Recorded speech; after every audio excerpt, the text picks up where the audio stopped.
네, 사회적으로 핫한 이슈를 키워드로 알아보는 핫키워드 시간입니다. 김빅토리아노 아나운서 안녕하세요. 네, 안녕하세요. 정부가 청년 일자리 문제 심각성을 인정하고요. 1조 원 가까운 예산을 투입하겠다고 밝혔습니다. 하지만 지나치게 단기 대책에 치우친 것 아니냐는 지적도 나오는데요. 오늘 핫키워드에서 관련 내용 짚어보도록 하겠습니다. 일단 산업 현장에 필요한 실무 인재 양성을 위해서 특성화 고등학교가 운영이 되잖아요. 그 특성화고의 취업률이 얼마나 되는지 혹시 아시나요? 네, 저도 뉴스를 보니까 특성화고 학생들이 취업 대신에 대학 진학을 택하는 경우가 점점 늘고 있다고 하더라고요. 맞습니다. 역시 명앵커답습니다. 올해 직업계 고등학교 졸업자 중에서 취업을 한 학생이 10명 중 3명밖에 되지 않았습니다. 그리고 만약 취업을 했다고 하더라도 그 3명 중 1명은 1년도 되지 않아서 그만둔 걸로 조사됐습니다.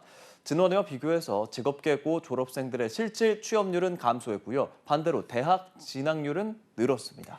네, 일찌감치 진로를 정하고 직업계고를 택했을 텐데 취업 대신에 대학 진학을 선택한 비중이 꽤 높네요. 맞아요. 전문가들은요, 그동안 정부가 고졸 취업과 채용 정책에 미온적인 태도를 보였고, 고졸 취업자들도 원하는 직장을 찾기가 어려워졌기 때문이다라는 분석을 내놓고 있습니다. 청년층 전체로 대상을 확대해 보면 이 문제는 더 심각합니다. 통계청 조사 보면요, 취업자도 아니고 구직 활동을 하지 않아 실업자도 아닌 비경제 활동 인구 가운데 그냥 쉬었다라고 말하는 청년 인구가요, 올해 41만 명이나 됐는데요. 청년층에서 한 20명 중에 1명꼴이라고 합니다.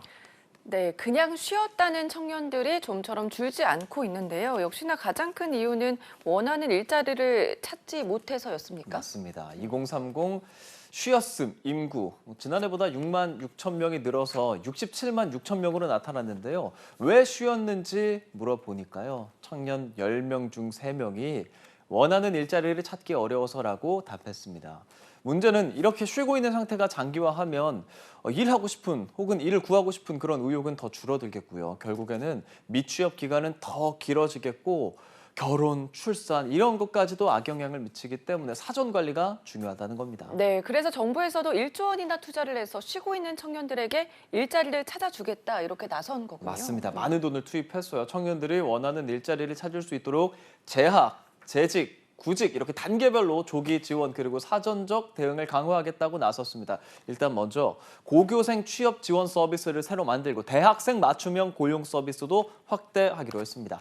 네, 원하는 일자리가 없어서 쉰다는 2030 청년층을 위해서는 어떤 대책들이 마련이 됐습니까? 민간에선 기업 탐방형, 인턴형 이렇게 청년 일 경험 기회를 좀 확대하고요. 중앙부처 청년 인턴 규모도 늘리는 등 모두 7만 4천 명에게 인턴 기회를 제공할 계획입니다. 또 취업 초기 청년들을 상대로는 44억 원을 투입해서 직장에 적응을 돕는 온보딩 프로그램을 신설하기로 했고요. 사업장에서는 1인당 30만 원을 지원해서 근로시간 단축도 유도하기로 했습니다. 네, 하지만 정부가 취업 지원에 적극적으로 나서고 있지만요. 청년들이 원하는 양질의 일자리가 없어서 그냥 쉬는 기간이 길어지는 부분에 대한 명확한 해결책은 보이지 않는 것 같은데요. 맞습니다. 바로 그 부분을 딱 지적을 잘 해주셨어요. 청년 취업 문제 가장 큰 과제 바로 미스매칭이라고 할 수 있을 것 같습니다. 말 그대로 일할 사람이 중소기업은 좀 부족하잖아요. 그래서 많이 필요한데 청년들은 거기 가기 싫어하고 또 청년들이 선호하는 대기업은 문이 좁은 현상이 일어나고 있는 지금 이 상황입니다. 실제 쉬고 있는 청년 3명 중 2명은요. 구직 의사 있다고 조사하기도 했습니다. 그렇다 보니까 전문가들은 정부가 내놓은 그런 정책들이 구직자를 지원하는 데만 집중이 돼 있기 때문에 한계가 있다고 지적을 하고 있고요. 좀 더 근본적으로는 기업과 노동 현장의 환경 그리고 처우를 개선해야 한다라고 지적하고 있습니다. 네, 말씀해 주신 것처럼 청년 취업 문제를 해결하기 위해서는 취업 준비생에 대한 지원과 동시에 대기업과 중소기업 간 임금 격차 등을 줄여나가는 일도 필요한데요. 정부의 새로운 지원책의 설계도를 좀 더 구체적으로 수정해야 하지 않을까요? 네, 지금까지 핫키워드 김빅토리아노 아나운서와 함께했습니다. 고맙습니다. 네, 고맙습니다.